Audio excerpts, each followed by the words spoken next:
Caríssimos irmãos e irmãs, hoje é dia de Santa Rita. Então, antes de entrar na homilia propriamente dita, que vai ser uma meditação, para você entender é preciso saber algumas coisas da vida de Santa Rita. O padre vai contar rapidinho. Santa Rita nasce no século XIII e ela é uma daquelas almas que a teologia chama alma de eleição. Alma de eleição significa que desde o berço Deus concede graças sobrenaturais. Existem almas de conversão, os santos que se convertem no caminho. Existem almas que, por desígnio de Deus, Deus já enche de graças, de bênçãos sobrenaturais desde o berço. Então a gente pode colocar um São Domingos Sálvio, um São Luís Gonzaga, um Santo Antônio e Santa Rita. Diferente, por exemplo, de Agostinho, Francisco, que se convertem no caminho. Esses, por desígnio de Deus, que o padre falou, de eleição, já desde o berço Deus forra de graças e milagres já na infância. Uma das provas que Santa Rita era uma alma de eleição era o cuidado que a própria natureza tinha com ela quando bebê. Os animais meio que cuidavam dela. A história que sempre as abelhas vinham e ficavam sempre perto com ela e trazendo mel até a sua boca. Por isso que a casa do padre tem essas abelhinhas aqui de Santa Rita. Quando criança, então, as abelhas levavam o melzinho e colocavam, depositavam na boca de Santa Rita e ficavam por ali. E várias passagens também de animais que protegem ela quando criança. Ela então, como uma alma de eleição, o sonho dela é ser santa. O sonho dela é dar glória a Deus. O desejo dela então, já com 11, 12 anos, vai ser religiosa. Só que seus pais, você sabe, eram outros tempos, seus pais queriam que ela se casasse. E designam para ela um rapaz para que ela se case. Ela não quer, mas por obediência ela se casa. Obediência aos pais, ela se casa. Esse homem era muito ruim. Esse homem era muito violento. Entrega a jogo, a bebida, a não respeitá-la como mulher. Então ela sofre muito no casamento. Mas de alguma forma essa será a sua grande primeira missão. Converter o seu marido. Quando o seu marido se converte, ele já adquire uma fama de dívida, de violência na cidade. E já estava meio que jurado de morte. Então, umas pessoas foram lá e mataram o seu esposo. Os seus 2 filhos juram vingança. Juram vingança ao assassino do pai. E Santa Rita, percebendo que ia dar isso, ela reza, dizendo assim para Deus: se for para ver os meus filhos cometendo tal atrocidade e se afastarem do caminho de Deus, então que o Senhor os leve, antes que aconteça essa tragédia. Veja que só para rezar isso, a mãe já tem que ser... E Deus levou. Chega um período então que ela está sem ninguém. Não tem marido e os filhos também morreram. Então ela se vê livre para entrar no convento. O sonho dela era entrar no convento de Santo Agostinho, nas Agostinianas, que era uma regra rígida. Porém não é como agora. Como o padre falou, era algo rígido. Então, para a regra, para as monjas dessa época, era algo impossível, quase uma viúva entrar no convento. Ela insiste e sempre é recusada. Ela então implora a Santo Agostinho. E você sabe também que os conventos da Idade Média eram todo estilo castelo, fortaleza, não dava para entrar. clausurado de verdade. Ela rezando então para Santo Agostinho, numa manhã ela aparece dentro de uma cela do convento. E a primeira pessoa que viu ela dentro da cela, viu que ela conversava com 3 pessoas: São João Batista, Agostinho e São Nicolau. Então, a tradição diz que esses 3 santos é que colocaram ela dentro do convento. A madre, daí, vendo que era algo impossível humanamente, percebeu que era algo sobrenatural. Então acolheu ela, mas acolheu meio de marra. Vamos ver então se ela tem vocação mesmo.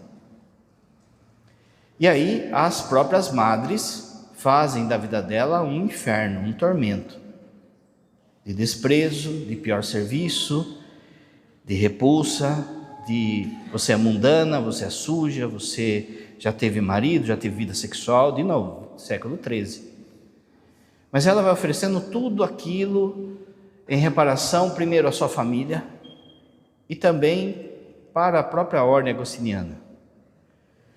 Um dia, ela rezando, diante de um crucifixo, um espinho da coroa de Jesus sai da coroa e entra na sua testa. Ela tem um estigma, uma marca de Jesus crucificado, por isso que a imagem dela tem essa marca na sua testa. Aquilo fedia muito, fedia podre, de forma que ela é retirada, deixada de lado.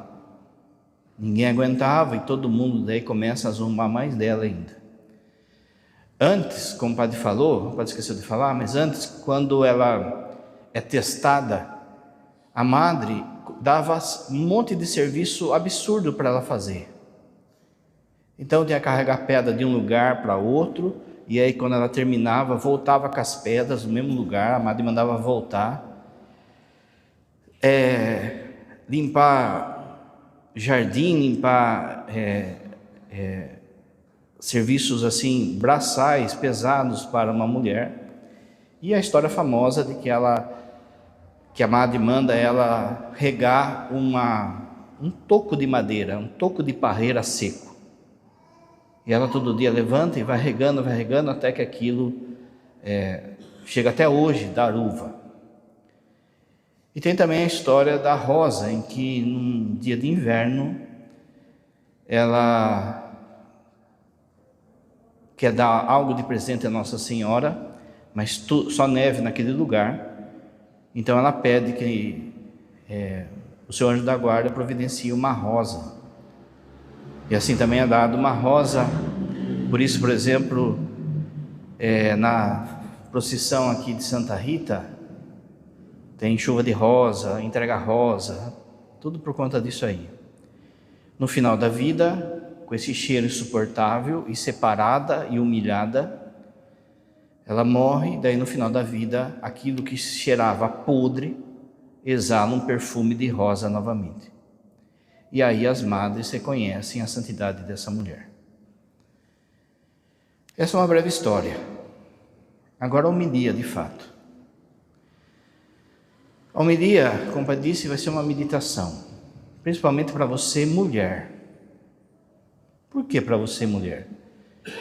Porque Santa Rita, junto com Santa Isabel, são 2 santas que passam por todas as fases da vida que uma mulher pode passar.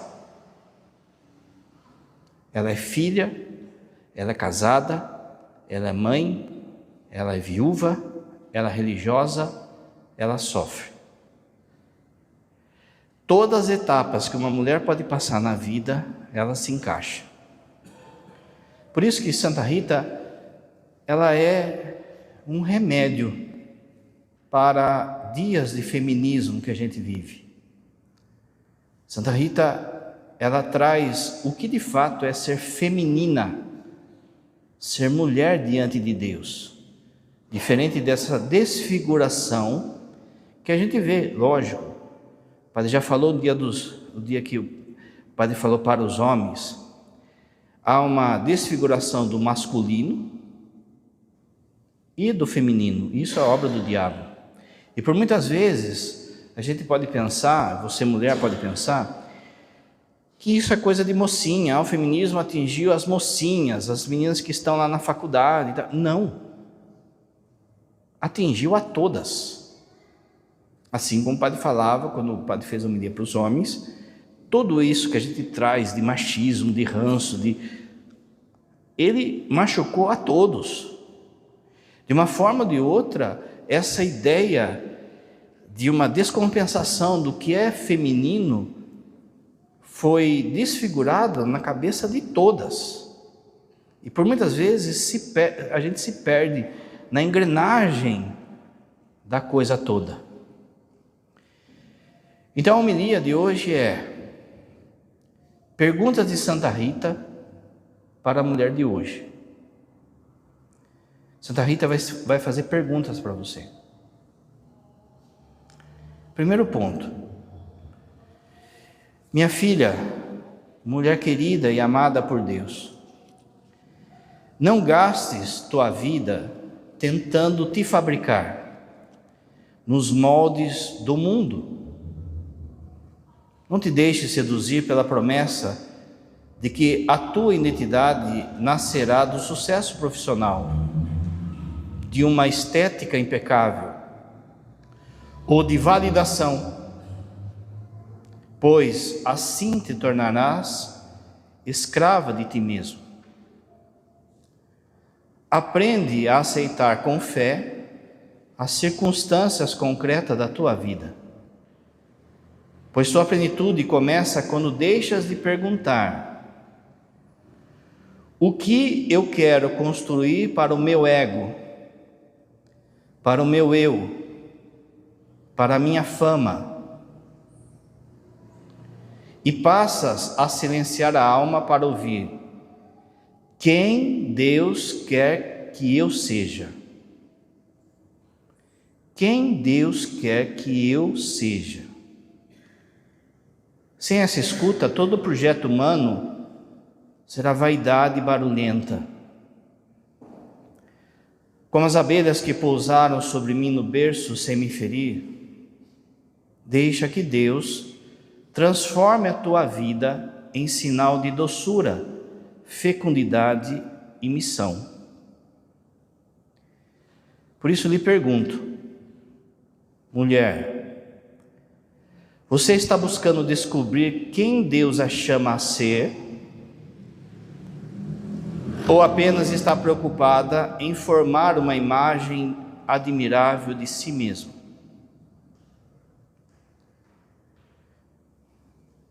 Segunda, minha filha, mulher querida e amada por Deus,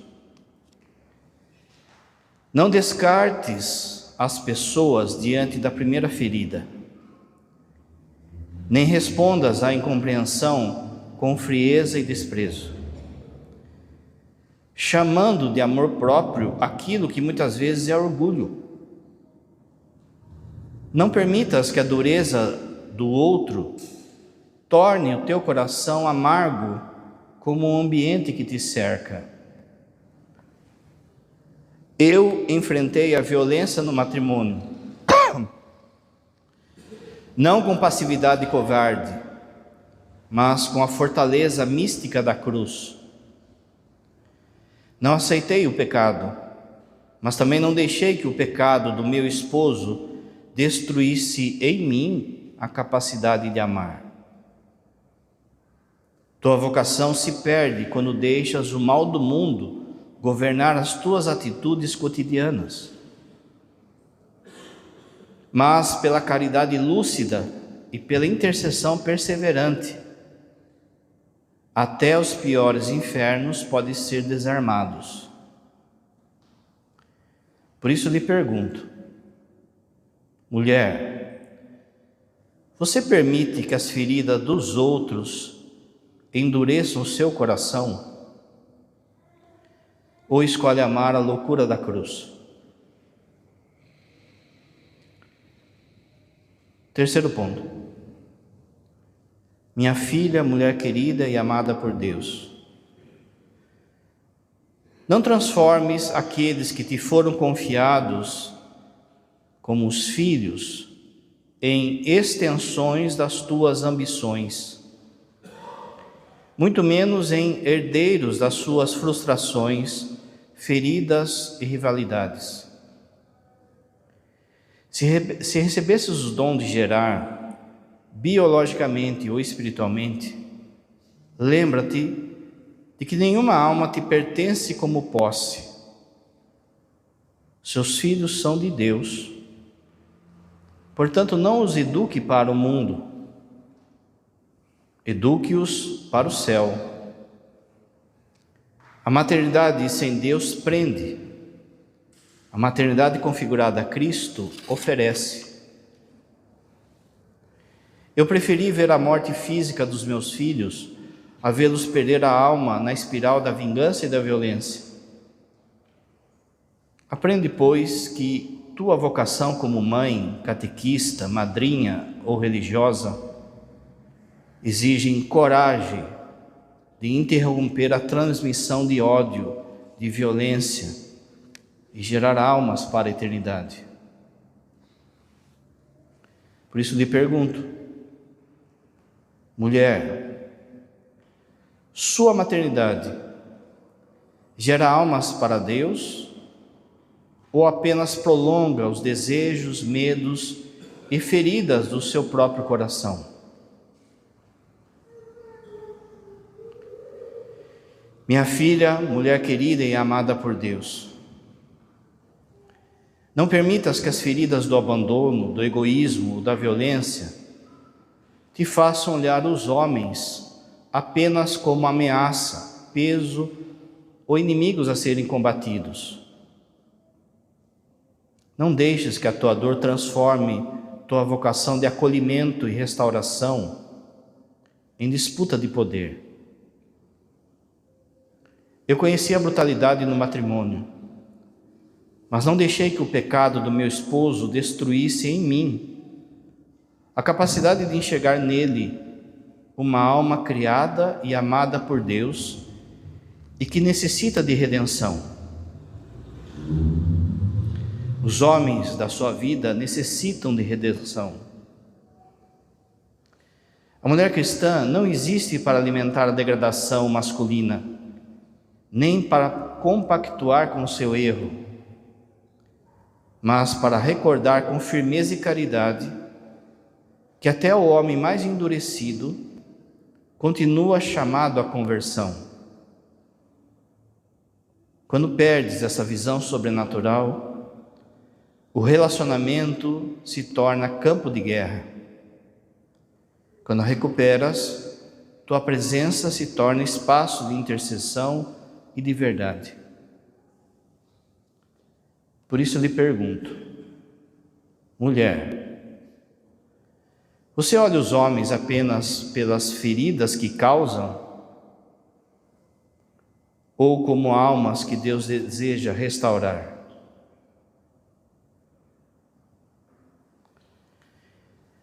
Minha filha, mulher querida e amada por Deus, não confundas liberdade com exposição, nem ofereças ao olhar do mundo aquilo que deve ser guardado como sinal de dignidade e pertença a Deus. A promiscuidade promete poder, desejo e validação, mas muitas vezes entrega vazio, comparação e uso do próprio corpo como moeda de aceitação. Lembra-te, tua beleza não precisa ser exibida para ter valor, nem profanada para ser reconhecida.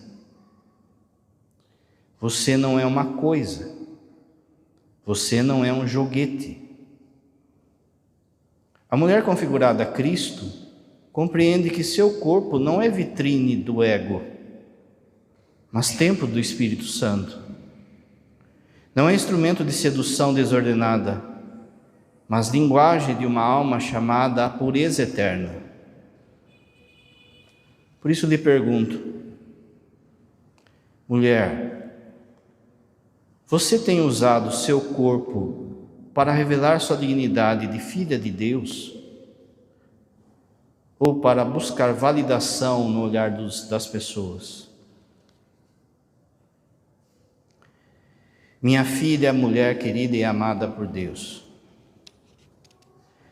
não te humilhes espiritualmente, mendigando amor, atenção e validação em relacionamentos que apenas alimentam a tua insegurança.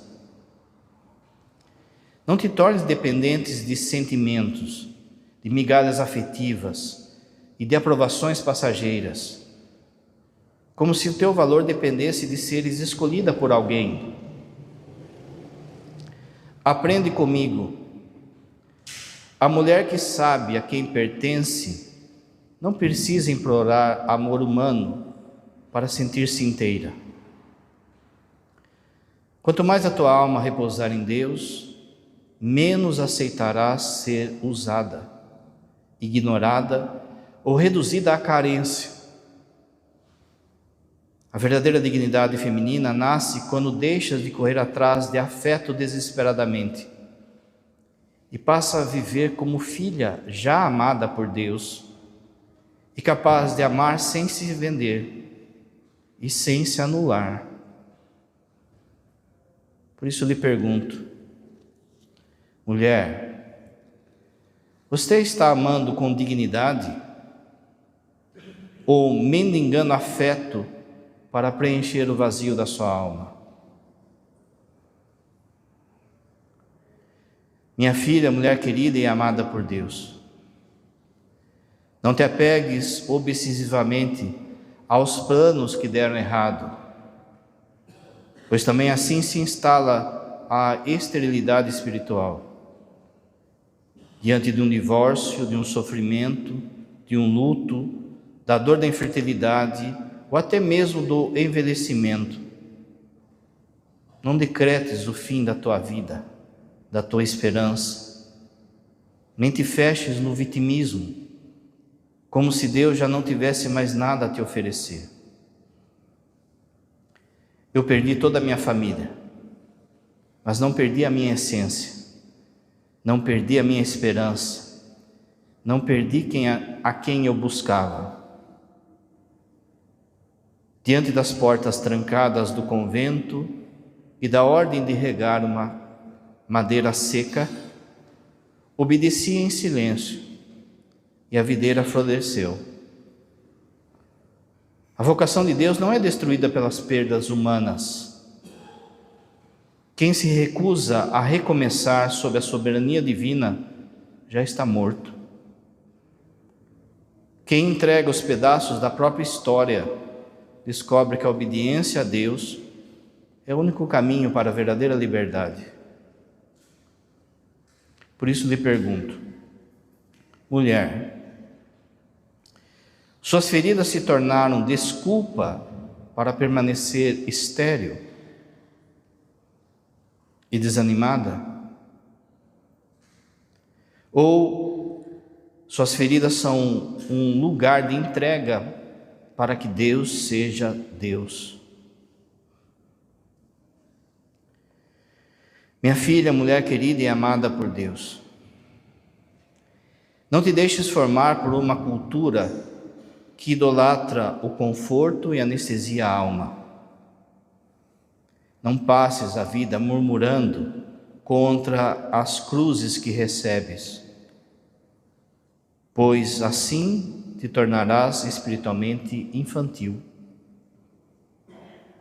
Eu recebi o espinho na testa e transfigurei a chaga em altar de intercessão por todos os casos impossíveis até hoje. Aprende comigo. A dor não deve ser buscada, mas jamais pode ser desperdiçada. A mulher que se recusa a unir suas fragilidades à paixão de Cristo perde a chance de amadurecer e de salvar quem ela ama. Tua dignidade e tua fecundidade última não estão nas ausências de feridas, mas na capacidade de fazer brotar rosas onde há dor. Por isso lhe pergunto, Mulher, o desânimo diante das suas cruzes está endurecendo a sua alma? Ou amadurecendo para que você possa gerar vidas para Deus?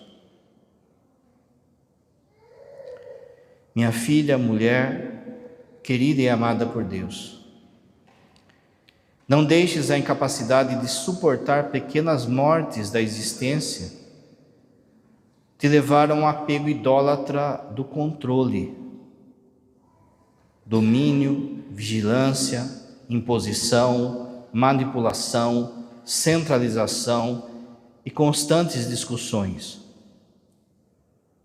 Esse caminho afunda a sua alma no cinismo, no ressentimento, na recriminação, na cobrança e na humilhação, gerando amargura contra Deus e contra aqueles que estão próximos de ti. Aprende comigo. Saber morrer em Deus, nas renúncias diárias, até o suspiro final, é o ato supremo de abandono de si mesmo. Quando já não resta imagem a sustentar, nem vaidade a defender. Permanece apenas a verdade nua de um coração que confia em Deus e não no próprio controle. Ao entregar o que escapa das tuas mãos, compreenderás que a tua dignidade e tua fecundidade não dependem do domínio sobre as circunstâncias, mas da entrega absoluta a Deus. Por isso lhe pergunto, mulher, sua alma tem vivido em busca do controle ou tem confiado em Deus? Por fim, minha filha, mulher querida e amada por Deus, não sabotes a tua vocação espiritual, tornando-se refém do amor, das circunstâncias e das frustrações cotidianas. Não permitas que a ansiedade e a comparação azedem o teu espírito e roubem de ti a tua alegria. A mulher que perde a alegria começa a olhar a vida apenas sob o olhar do peso, da falta e da ferida.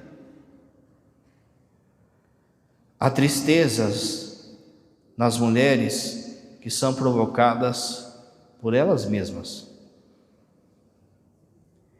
Mesmo submersas em humilhações domésticas, enfermidades, lutos profundos, eu conservei uma leveza e uma paz inabalável, porque a minha alma e minha alegria não estava ancorada no bem-estar terreno, mas na comunhão com o Senhor. O mundo precisa de mulheres alegres. Recorda-te da rosa que floresceu no inverno da minha vida. Ela é o sinal que a alegria é sobrenatural. Ela não depende de um cenário ideal para brotar. Ela manifesta na força justamente onde o mundo só enxerga esterilidade e morte. Mas você deve manifestar um sorriso, um abraço, um carinho. Por isso eu lhe pergunto, mulher, sua alegria depende das circunstâncias ou da comunhão com Deus? Canto das Oferendas.